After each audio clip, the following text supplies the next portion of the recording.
Welcome to this session on medical simulation. My name's Tayne Ryall and I'll be chairing this session. I am part of the scientific convening committee for this SIM Congress. I'm a PhD candidate and a sessional academic at the University of Canberra. Now, before we get started, I would just like to acknowledge the Ngunnawal people, the traditional custodians of the land where I am today, and wish to acknowledge and respect their continuing culture and contribution that they make to the life of Canberra and region. The First Nations peoples from the different lands that we're all dialing in from, and welcome any First Nation peoples who may be joining us today.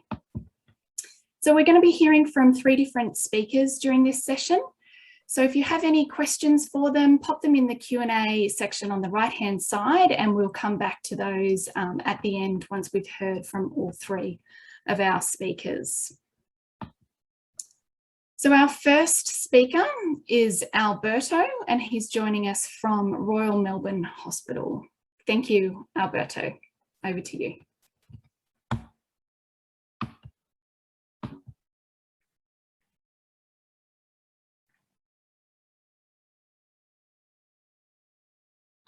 You're just on mute there, Alberto.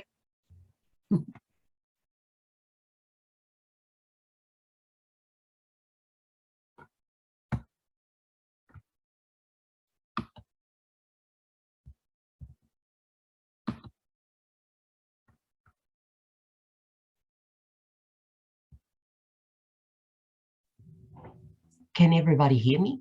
Yep, we've got you now. Thank you. Wonderful, wonderful. Sorry, a little bit of a computer slowness. Well, hi everybody. My name is Alberto, and I am the manager of simulation education here at the Royal Melbourne Hospital in Victoria. And today I am here to present our co-stroke simulation project that we did here.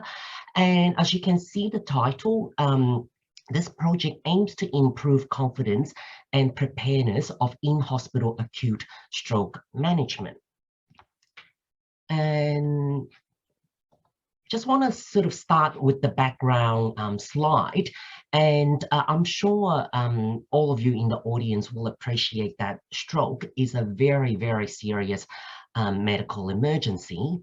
And many survivors do suffer residual disability. And in fact, 80% of the stroke survivors, they do suffer residual disability. So I'm sure you can appreciate that it is a very time-critical treatment, and we have to do it fast, and we have to do it very well as well. So current treatment for acute ischemic stroke does require a very collaborative effort within the hospital. We need the co-stroke team, endovascular team, imaging team, and emergency team to work very well together. And for the people in audience that don't know what an ischemic stroke is, I am referring to those strokes that are caused by a blood clot in the within the brain. And at the moment, nationally, the benchmark is to have a door-to-needle within 30 minutes. And within that 30 minutes, we want to, if it's confirmed to be an ischemic stroke, we want the patient within 30 minutes to receive the treatment drug, which is a thrombolytic, and which is a drug that will actually break that clot, okay? And this diagram, I just want to sort of illustrate what I mean by the 30 minutes door-to-needle benchmark. So when the patient actually arrived to the door at the emergency department, that's when the clock starts as 0, time 0.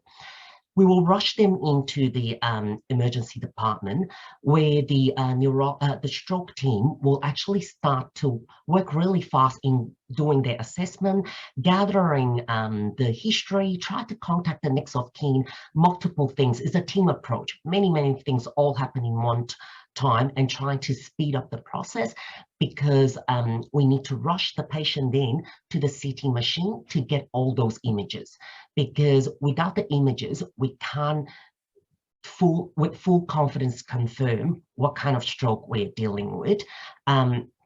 And once the pictures are generated, the stroke team will review it and confirm whether it is an ischemic stroke. And if it is, then we need to give the thrombolytic to the patient intravenously. That's why we call it the door to needle in 30 minutes. And I'm sure many of you in the audience can appreciate that clinical simulation has been proven to be a great tool in medical education. And this is no different to cold stroke simulation. Many studies have shown that doing cold stroke simulation is a great way for the team to practice their skills, to rehearse their skills, and is a very safe learning platform because there's no risk that will be caused to the patient, but it creates that practice learning environment. So based on these studies, we hypothesize that this cold stroke simulation training will also offer educational benefit, such as improved performance confidence and preparedness to all our members within the cold stroke team. And within the cold stroke team, we have stroke nurse, intern, basic physician, advanced trainees, all the way to fellows.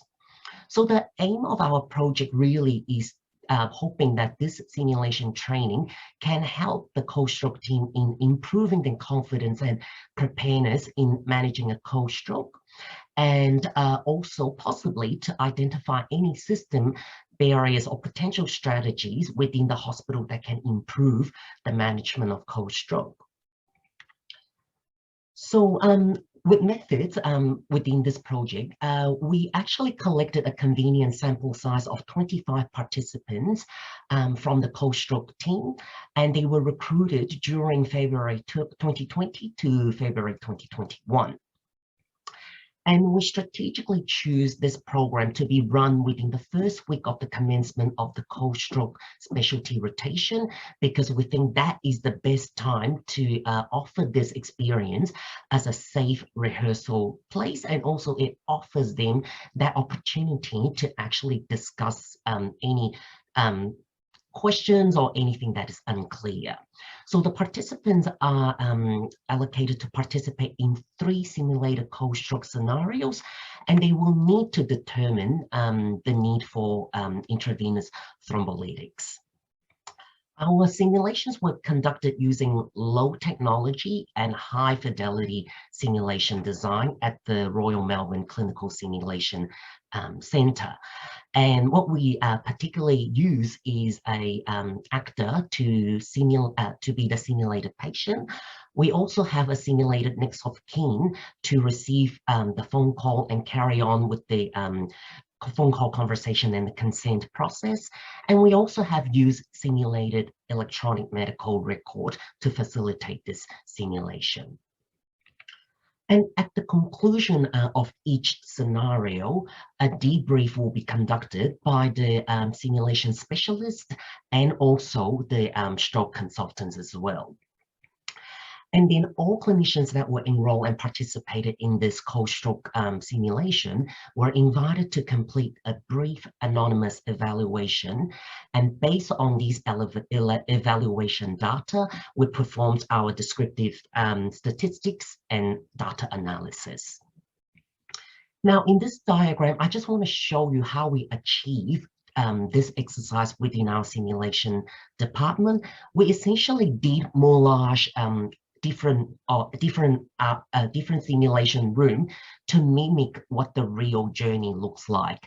So as this picture, you can see the team in this simulated emergency department, they receive the patient, where the cold stroke team will start to assess the patient and do their physical assessment. Then once that is complete, they will rush to our simulated CT scan room and take the necessary pictures. Then the simulated pictures will be generated in the EMR system. And based on what they saw and their analysis, then they will decide whether the thrombolytic drug is appropriate for this case. And of course, because I'm within such a group of simulation specialists, I'm sure you can appreciate, then the real learning and the magic really happens during the debrief. And for every single debrief, we always have at least 2 stroke consultants, sometimes 3, within the group to help conduct the debrief and share their expert knowledge. And when it comes to the data analysis, on table 1, I listed our participants that participated in this exercise, and really, we were glad that we were able to capture a quite varied audience with quite varied experience level.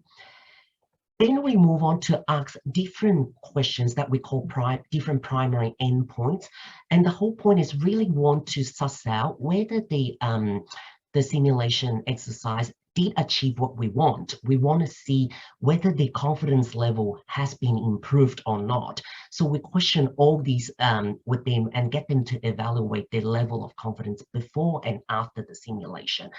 And a few examples of these questions are they're clear about their role during cold stroke, they're clear about the role delineation, they feel confident about the CT procedure, they feel familiar with the IV thrombolytics, etc., and etc. And the results that we obtained is that we found that there were 4 endpoints that score the highest mean difference, and they all have achieved greater than 0.5 estimated mean difference. And these 4 endpoints were they feel they're confident about their role during cold stroke. They feel more confident about the role delineation. They feel they had a good understanding of the movement within the emergency department, and they feel they have a better knowledge about various clinical trials for enrollment. So these results really indicated that the cold stroke can assist the team members to improve their confidence and preparedness in managing acute cold stroke. And we also have 92% of our participants agree that the cold stroke simulation provided opportunities to recognize and discuss different barriers in the system. And we also have 100% of participants agreed or strongly agreed that this program should be incorporated into their future cold stroke training. Now, the next 4 graphs is just to look at a bit more closer of the 4 endpoints I mentioned. The graph on the left is showing the overall numbers and their ratings before and after simulation. And the graph on the right, it's the same thing but divided into the subgroups so it can give you a better look. To put it into a more sort of simpler terms, in our point of view, we like seeing the blue bar and the green bar to grow bigger because they represent the agree or strongly agree. So in this case, then looking at this graph, we can really see that the population did feel more confident after the simulation about their role in the cold stroke. Similar pattern we saw in the confidence about role delineation across the population as well, the overall numbers. We see a growth in blue and green bar, meaning the agree and strongly agree proportion has grown. And the same pattern we have seen in the patient's movement through the ED. Now, the next slide is a more interesting one, which is that confidence about enrolling various patients into clinical trials. When you look at the overall numbers, yes, there has been a growth in blue and a small group, a reasonable growth in the green section. But when you look at the subpopulations, it really is more the advanced trainee and the fellow that actually showed that growth in their confidence level.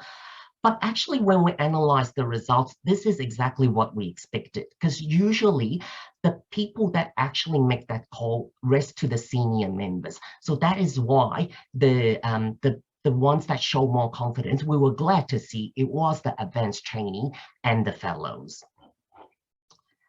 So putting it all together, we found that the cold stroke simulation training could assist both junior and senior members of cold stroke team to improve their confidence and preparedness in managing an acute cold stroke.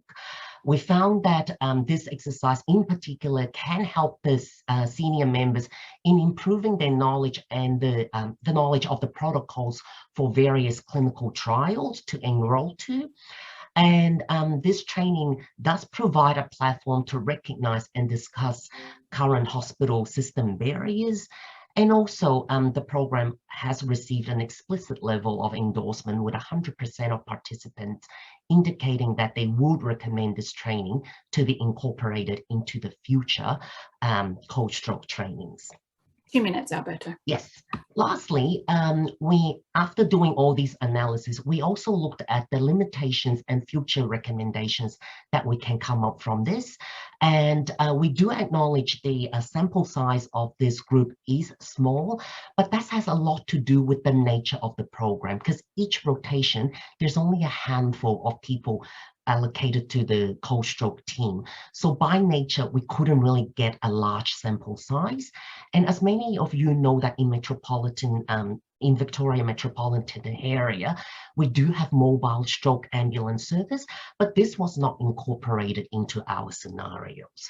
We did look at the possibility of doing this as in situ simulation. Unfortunately, COVID-19 made it impossible for us.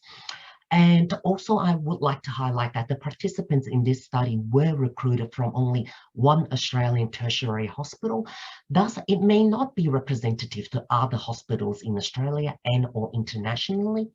And the last thing I want to highlight is, if anyone interested to take this to future, to repeat it in the future, then a multi-center approach will be highly recommended. Lastly, I just want to take this chance to acknowledge and say thank you to a few very important people to us to make this project possible. Dr. Lauren Sanders from St. Vincent's Hospital, we really want to thank her, because without her help, the pilot phase will not be possible. I want to thank you, Dr. Yassi and Dr. Campbell, for them being our content expert. I want to thank you, the RMH Department of Neurology and the Melbourne Brain Centre. I want to thank my own team, the clinical simulation team at the RMH. And also last but not least, I want to thank Dr. De Silva for her statistical expertise and support for this project. And I also have listed some references here, if anyone interested to look at and to have a read. That's all. Fantastic. Thanks, Alberto. You've touched on two of my passions there, acute stroke care and simulation. So, oh, wonderful. Great work. All right. Thank you for that. So our next presenter is Paul. And Paul is joining us from Clinical Skills Development Service, as well as the Australian Defence Force. Are you there with us, Paul? I am, yes. Fantastic.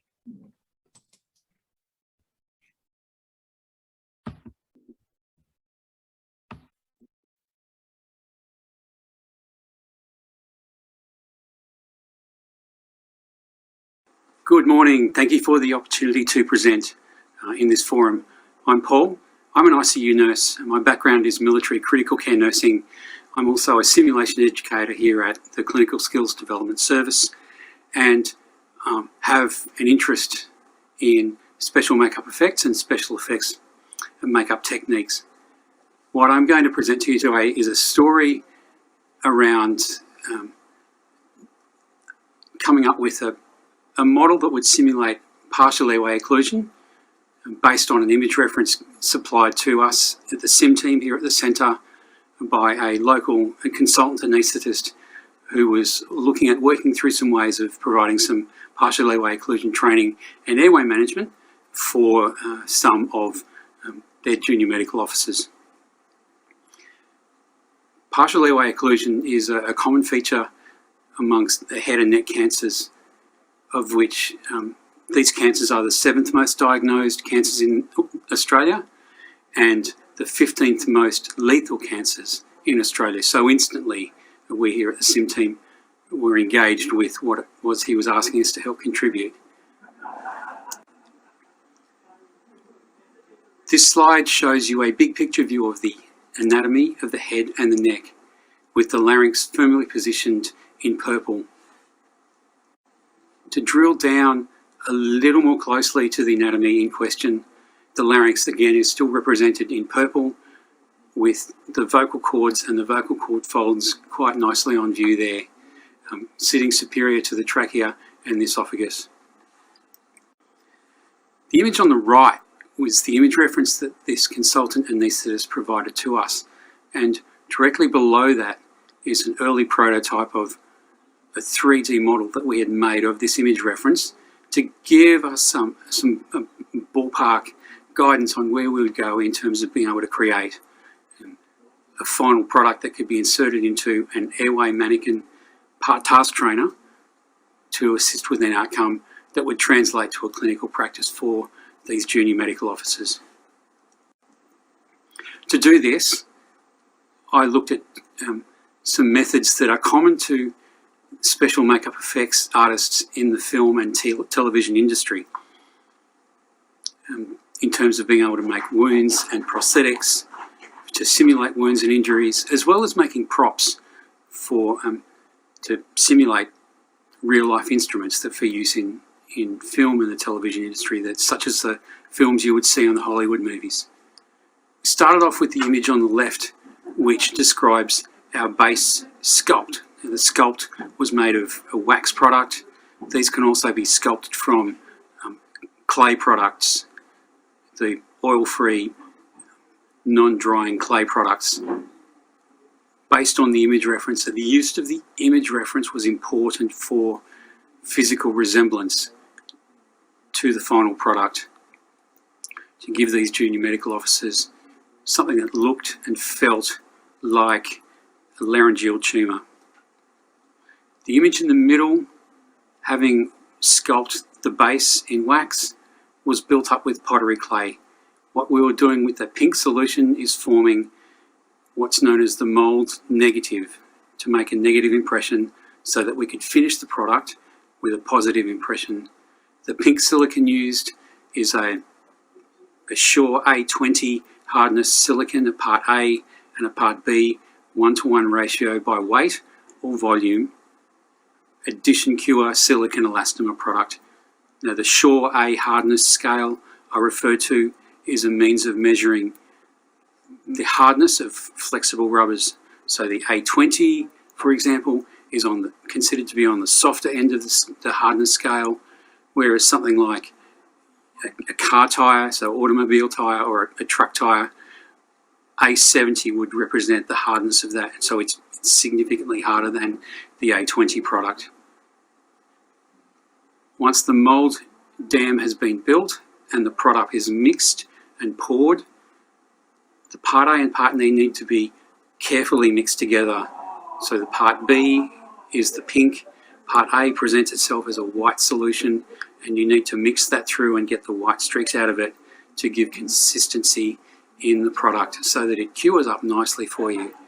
In terms of time, you've got about 6 minutes working time in the pot for this product and a 20 to 30 minute cure time once it's poured into the mould itself. This will allow you time to think about your next steps in terms of being able to prepare the pink mould for the final opaque silicon pour. Because you're working with silicon, it's important to provide a barrier between the silicon that you've poured in the pink silicon and the opaque silicon that you will pour into this mould.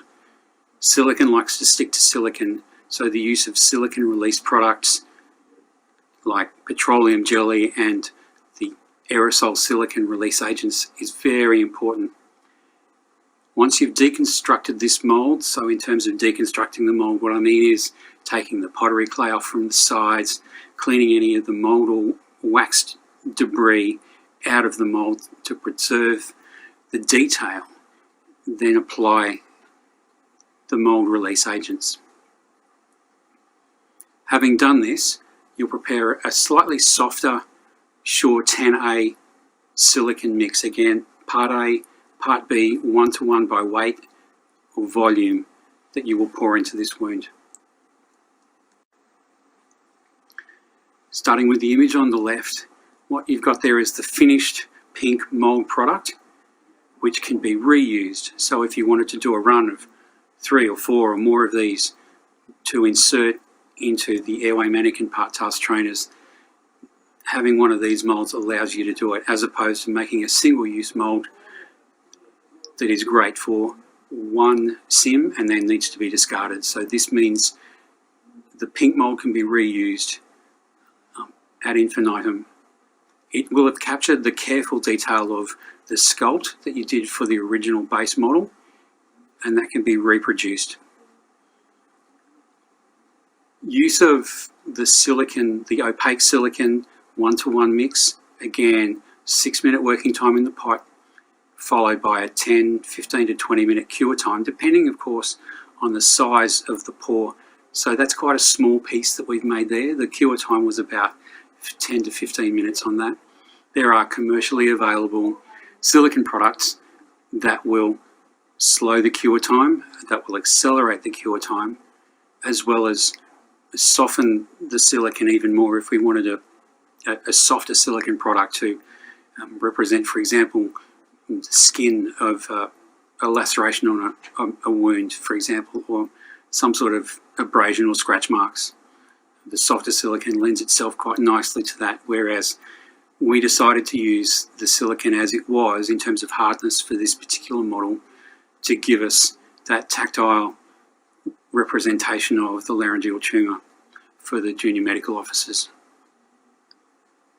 6-minute working time for this, and then a 10 to 15 minute cure time. It's demolded, and then it can be prepared for colouring and blood effect if a blood effect is required. The colouring and the blood effect can be effected through the use of commercially available special makeup effects products such as alcohol activated inks, grease makeup or powder makeup products. And stage blood is great to provide a blood effect for this particular product. Talking through the image on the left, that's our finished product. So that's our laryngeal tumour with an entry in that large enough for a microlaryngoscopy tube, or approximately a size 6 cuffed endotracheal tube. What we then did with this particular piece was insert it into the Airway mannequin part task trainer and secure it in such a manner that it wouldn't migrate in or migrate out too far, but still provide enough motion commensurate with the movement seen during the intubation of a human larynx. From this, we'd taken a shot, so what you can see in the image on the right is the video laryngoscope with the final product on view in the airway of the Airway part task trainer. This product was then given back to the anaesthetic consultant for usability testing with their junior medical officers, and that testing remains ongoing as we refine our processes to try and optimise the physical resemblance to a laryngeal tumour, if you will. At this point, I want to thank, that concludes my talk. I want to thank my colleagues Bill and George in the SIM team, my nursing director Belinda Faulkner for providing me with the time and space to present in this forum today, and my dear friend and confidant Dr. Mia McLanders for the support that she has been to not only myself but the SIM team in terms of embedding a really solid human factors approach to developing techniques and processes that translate well to the clinical environment.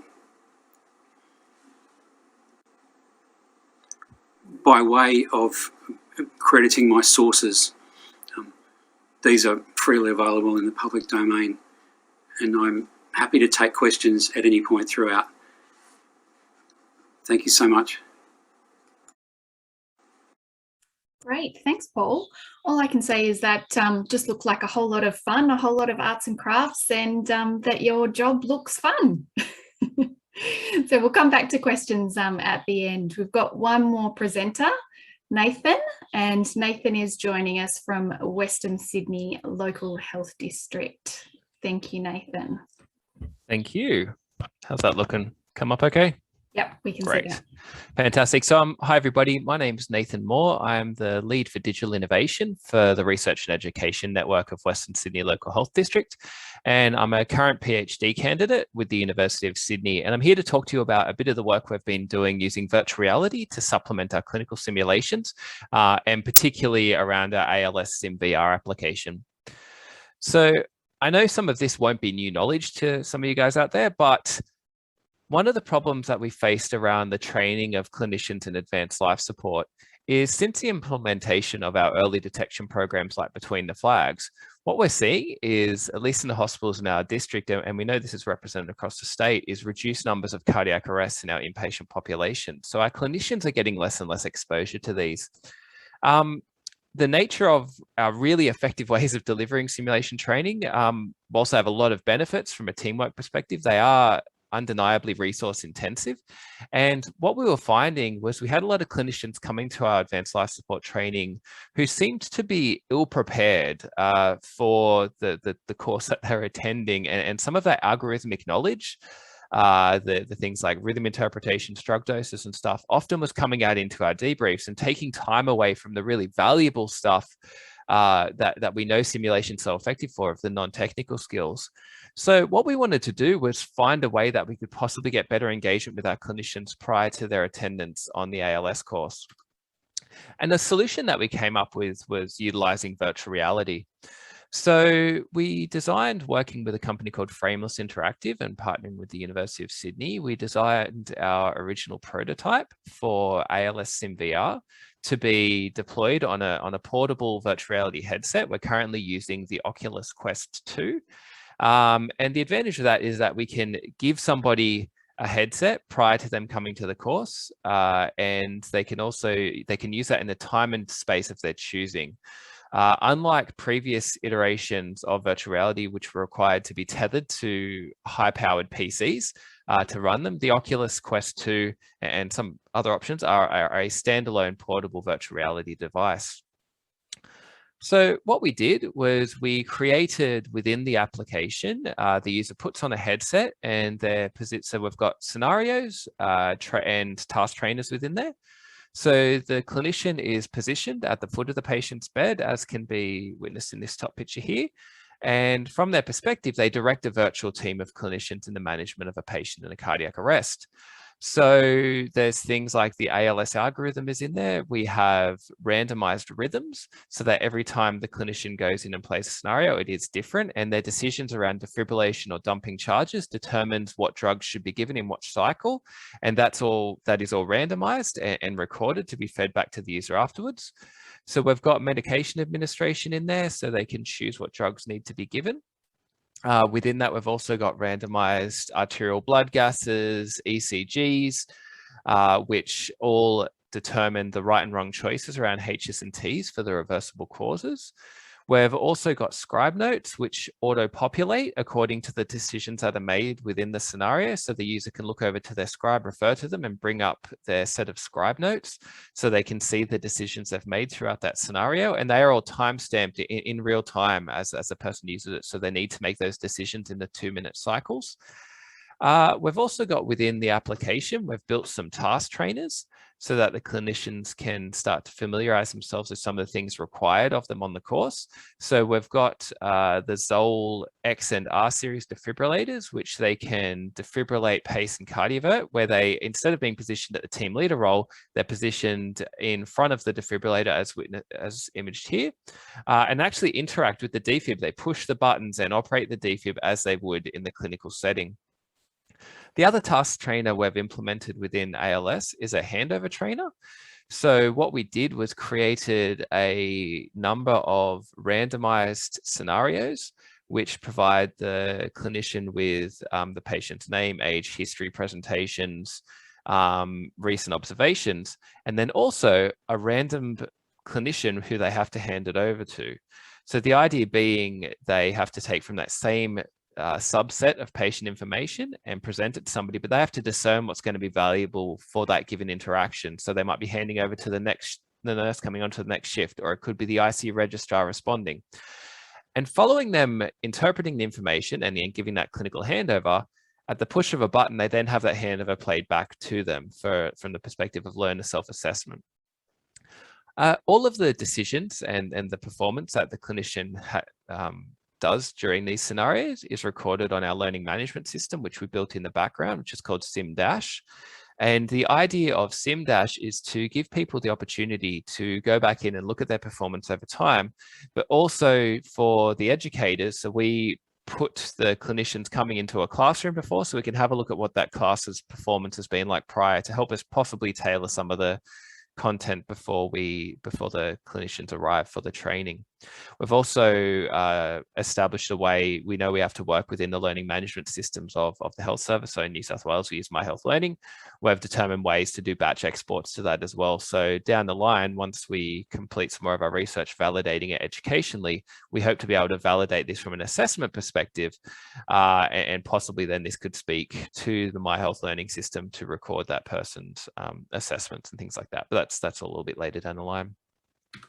So I've had some really good traction so far. I've had a number of newspaper articles published on this over the time we've been doing it. Won a few awards. We presented at the VRST International Virtual Reality Software Conference, where we won the People's Choice Award. We were successful in obtaining funding from the, it's called an Epic Mega Grants from the Unreal Engine. So they're the guys behind Rocket League, and basically we're built on the Unreal Engine, and they're interested in seeing their gaming engine used for healthcare and educational applications. We've also partnered with Zoll Medical to create those realistic task trainers within there, and they've been a wonderful partner for us. Part of our journey was when COVID hit and infection control concerns were raised about strapping headsets onto people's faces. So had the opportunity to work with the Clinical Excellence Commission and develop the state guidelines for the virtual reality head-mounted display cleaning and disinfection guides. So that has been a really great part of our journey as well. We've published a number of papers, some user needs analysis. We've got some knowledge acquisition within VR, ethics approval, which we're going to be commencing in the near future, and just looking at the validation of these tools and how it could potentially be used moving forwards. So opportunities for us moving forwards. We know ALS is a huge need, and the requirements of ALS training can be quite onerous for institutions. But the nature of the training that we're developing, the architecture being built on the Unreal Engine uses what they call blueprints. And we've really considered from the beginning how we can build this in a modular fashion to create opportunities for us to take this outside of the ALS setting. So at the moment, we're working with the University of Sydney and looking at building some additional deteriorating patient-based content. And what we're able to do with that, because we've built these on these blueprints, these sets of code can then be copy and pasted into new scenarios, into new settings, to increase the scalability and reducing the cost of creating subsequent content. So for example, some of the other projects that we've been working on is in the context of code black training. So we've built verbal de-escalators where you can talk to an aggressive avatar and that person will respond to the things you're saying. And to create that trainer, we needed to get microphone access to the headset. So when we obtained that microphone access to the headset for the code black application, we were then able to take that piece of code and implement it into our ALS application to then allow us to do the handover training within ALS, and building the learning management system and analytics on the back end for ALS that then transferred directly into our code black application. So some of the other content we've been developing within VR has been using 360 video, both from a passive experience for things like exposing them to clinical scenarios such as verbal de-escalation and physical restraints, with exemplar videos of high performance in those settings. We've also used randomized splicing to take a 360 video and slice it into small segments, which are then auto-stitched together in an emergency department. So you can actually have a completely randomized ED department that you're providing real-time observations on, and using immersive interactive 360 video to be able to click on a patient and perform a real-time assessment of them. Throughout all of this, we've used very much a design thinking approach. It's been a very iterative design process. We're probably up to about version 50 of this. The idea being that we then, through all of these, we establish a solid research foundation for the work we're trying to do to show evidence that this could be an effective supplementary tool for the simulation training that we are delivering. We're also looking at incorporating further elements of gamification into the applications to increase people's interest with it and maintain that engagement with things like leaderboards around performance times, badges and unlocks for performing at specific standards. The other part that we've been able to work with as part of our journey, which has been really interesting from a collaboration perspective, has been working with our local DHS as well. So coming up with ways that we could use these headsets in the actual hospital ecosystem. So we understand that we aren't just living in isolation here. So we worked with our DHS or IT department to find out the appropriate firewall settings and proxy requirements to be able to get these headsets working on the hospital network. And we've been able to successfully do that. And now we're rolling out across multiple hospitals with that. The network, as I mentioned previously, was Western Sydney Local Health District, who the Research and Education Network have supported this position, and they've provided some of the funding towards it. I've also been working with the University of Sydney as our partners, and we're developing some undergraduate focused content for them at the moment. The Select Simulation Centre is where I was a nurse educator for, and that was where a lot of this simulation work came and what inspired a lot of the projects that we're developing here. And our amazing industry partner, Frameless Interactive, who create innovative educational solutions and have focused heavily in VR over the last few years. So in conclusion, I've been presenting to you on ALS-SimVR, a flexible, portable, accurate and scalable virtual reality-based application to supplement team leader training to supplement simulation-based team leader training. We hope that we'll be able to use this not just for prior to attendance on a course, but also for people to be able to use it to reinforce their learning afterwards. Our next study is actually looking at what knowledge acquisition looks like within virtual reality to hopefully give us some sort of dosal effect to provide some recommendations that, somebody should engage with the application for 20 minutes every 3 months or something like that to be able to maintain that high level of confidence and competence. And just final acknowledgements and thank you to particularly Peter Hockey and Helen Abawani from the Research and Education Network of Western Sydney LHD, who believed in us and gave us the scope to go out and create these things and really build these ideas from the ground up. And also my PhD supervisors, Phil and Nazim, for all their guidance and support throughout this. Thank you very much.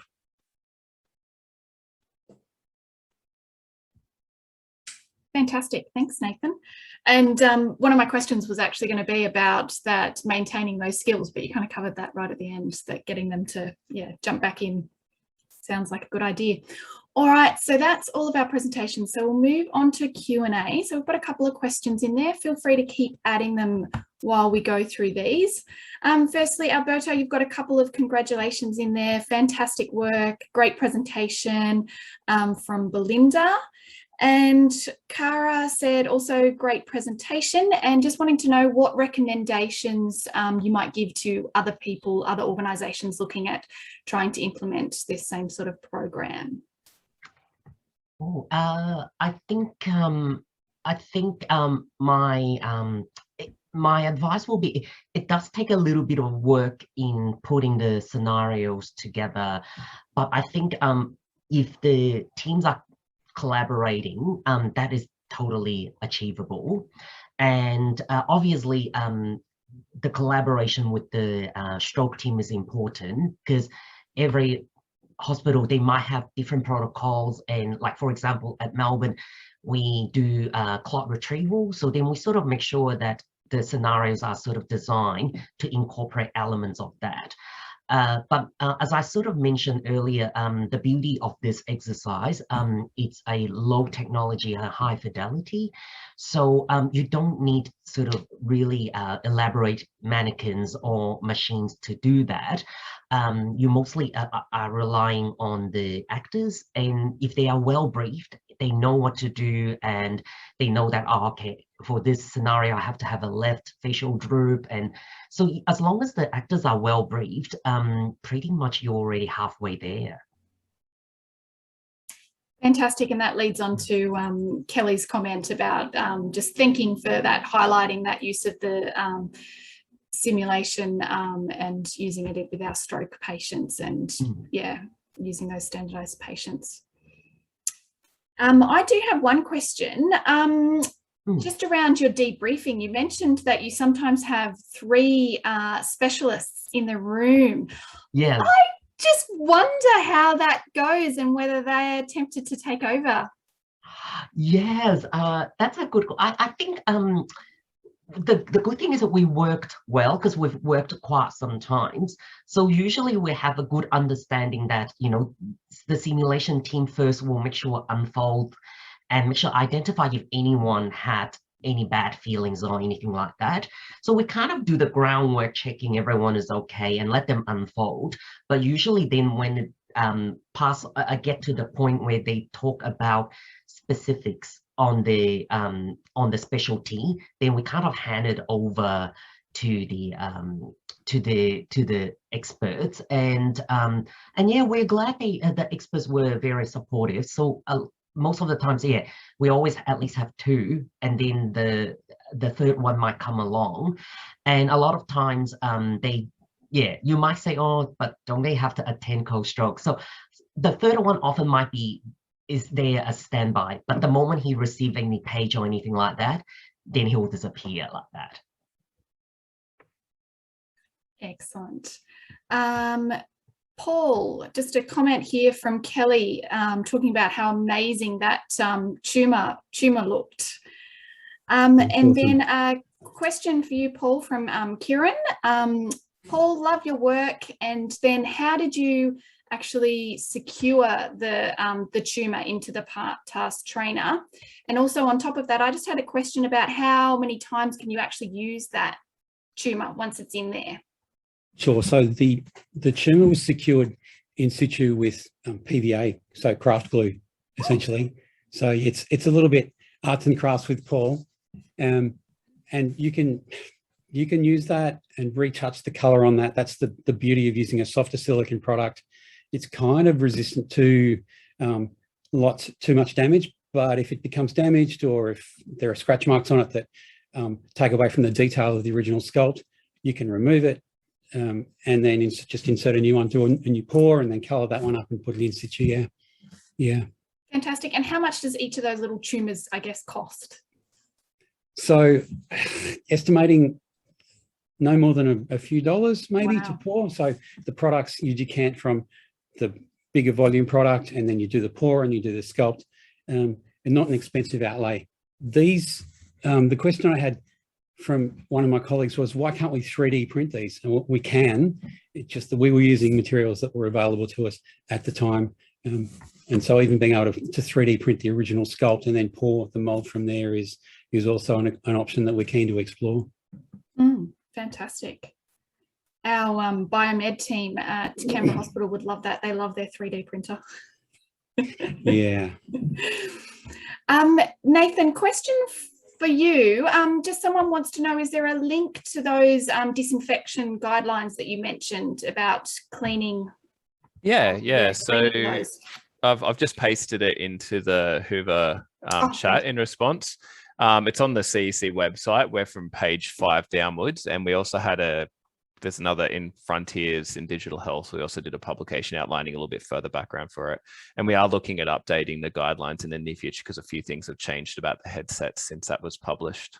But, and leading on from that, like how durable are those headsets, and how do they go with that cleaning? How many do you need to have? How much do they cost and things like that? Yeah, no, it's a really tricky answer to give, to be honest. So there's a couple of challenges with it. We're on the Quest 2 headset. That's by no means an advocation of that is the only headset you should be using. It has a couple of benefits with the elites. So the core principle of the cleaning and disinfection guidelines is you don't want things that absorb stuff. You want materials that are rigid. You want things that are wipeable and cleanable. So we do a bit of retrofitting. There's a company called VR Cover who do non-impervious facial interfaces. When you use the Elite strap on the Quest 2, it's rigid plastic around, so it's more wipeable. You know, things like hand hygiene, all of that are the key elements you need to be looking at. These guidelines were written from the perspective of like healthy clinician use. There's a whole lot of other considerations if you're going to start looking into a patient-facing population with potential for MROs and things like that. It's a very different discussion. When you say the costs, it really depends on what you want to be doing. I mean, a Quest 2 fully retrofitted costs us about $600 a unit. And when you say how many you need, it really depends on what your use case is going to be. So our idea is we've had different departments have bought some for the simulation services bought some. So when it's course specific stuff, we can loan them out. But then the idea is, you know, this shared ecosystem I was talking about, and if I'd had a bit more time, we would have gone into it. The idea of increasing the value proposition comes in when you say, well, this isn't just about buying a headset because you can do your ALS on it. It's you can give this to an emergency registrar and it's got your ALS guidelines, your APLS training, your code black, verbal de-escalation, body swapping for breaking bad news. All of that is contained within the one headset. And then all of a sudden that value proposition changes because you can engage with far more content than saying, you know, oh, I'll buy this headset to do your ALS training or something like that. So that's kind of the vision we're trying. That's sort of the scalability I was talking about. You know, you extract your adult ARC guidelines out of the ALS and you put in your APLS guidelines, and that determines your right and wrongs. And that's actually quite easy to do. And that's one of the next projects we're looking at. And you're using a lot of the same existing code. You know, your defibrillators are the same, the decisions are the same, the learning management systems are the same. And how we actually recreate these scenarios to broaden the content available. And then all of a sudden, yeah, that value proposition changes from a $600 unit for one use to multiple. Yeah, fantastic. And Joe here is just saying great presentations from everybody, and that they can see a VR stroke simulation in the future, maybe combine the two there. Yep. But then a question for Nathan, is there a potential to have multiple learners involved in that one? Yeah, so the short answer is yes, there is. And this is where it gets a little bit controversial, because for us, like we're obviously working on a finite budget here. We haven't taken venture capitalist money or seeding, but this has been very much beg, borrow kind of building. To create something that's multiplayer in VR requires like a cloud duplication. So, you know, when I change something, it speaks to the cloud, which then speaks back to then Tayne. You can see that on your end. That has significantly more programming requirements and as such costs involved for the continuing use of it. The part that we made a conscious decision in the beginning was we wanted to create a higher fidelity experience that was designed for for a single user. Because if we could bring a group together, we had access to simulation resources, and we would just, if you could bring a group of people to perform at the same time, we were going to run it through our simulation labs. And also in the ALS setting, I think the challenge with VR is you're using these two controllers as your interactions. And whilst we thought, you know what, there's not a whole lot of barriers to engagement with, say, directing a team. So at the moment it's point and click. Soon we want to do voice activations. That team leader interacting with people is something that we think is a fairly natural interaction. But doing something like inserting a cannula or a central line, that's going to be a very different thing using controllers as opposed to. So when you start looking at multiplayer aspects, where you got to go, well, what are they going to be doing in those scenarios? So we have got some visions of piloting something like having the defibrillation nurse and a team leader, say, so like 2 people could get together and the rest might be bots or something.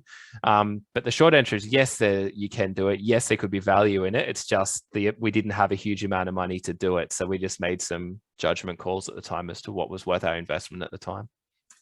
Fair enough. And Cara was just wondering, did you notice any differences in the different demographics and who engaged, who maybe didn't engage? differences between gender, age, those types of things? So it's a really good question, and one we're very, very interested in. So the next study I mentioned on knowledge acquisition within VR, demographics are going to be a key part of that research. So we've got a couple of hospitals and in different LHDs as well, where we're going to be looking at previous training, core skill sets, age, gender, gaming experience, all those sorts of things to see what are the barriers for engagement. What has been really promising, and this is purely anecdotal because I haven't published on this yet, but we have had a lot of people who were older, from older generations, who've engaged with it. And one of the surprise things that I can't believe I didn't pick as someone who came from a simulations background before, they were saying, these were high-end senior anaesthetists talking about it, who had said, I'm from a generation of very limited gaming. I love the value of being able to do this on my own time without somebody looking over my shoulder. And when you've got that professional maturity or whatever, you know, you're not in front of a group of people, and really engaged with it and found it, some in the other settings outside of ALS, some have found it quite confronting as well, just the level of immersion that we've been able to obtain within it. So we've had some really good feedback from a spectrum of clinicians, lots of engagement from new grads and things coming out as well, and students are very, very keen to get in and play. But yeah, the other side as well, we've had some really positive feedback, which has been great. Great. And just, sorry, a lot of these questions are for you, Nathan. Did you manage the Oculus accounts, or do learners use their own Facebook accounts? Yeah, so it's one that we could have an entire session on. The Facebook side is quite challenging at the moment. We've just created a generic Facebook account for all the headsets, which is just linked to the headsets for a particular niche group. It's not individual users' Facebook accounts, because we know there were some privacy discussions and things around it. As far as the scalable deployment, in brutal honesty, those are discussions we're still having as to what is going to be the best approach from an enterprise solution, because at the moment we've largely just been trialing and using those generic accounts. I know if we go down the enterprise solution, you have some options, but then there's also price considerations, which can be a barrier when you're talking about initial pilots and things. So we are still in the discussions about that. But yeah, at the moment we are managing the Facebook account, and they are just a generic one at this stage that we've created for the purposes of the pilot settings. Excellent. Alberto or Paul, did you have anything else that you wanted to add, or any of your own questions that you want to ask each other? We've got a couple of minutes left. Nothing from here. No, thank you. Great. Nothing from me. No. Fantastic. Well, that's all our questions. All the other comments are just great session. Thanks to all the presenters. So again, once again, thank you all for your presentations. They were all fantastic.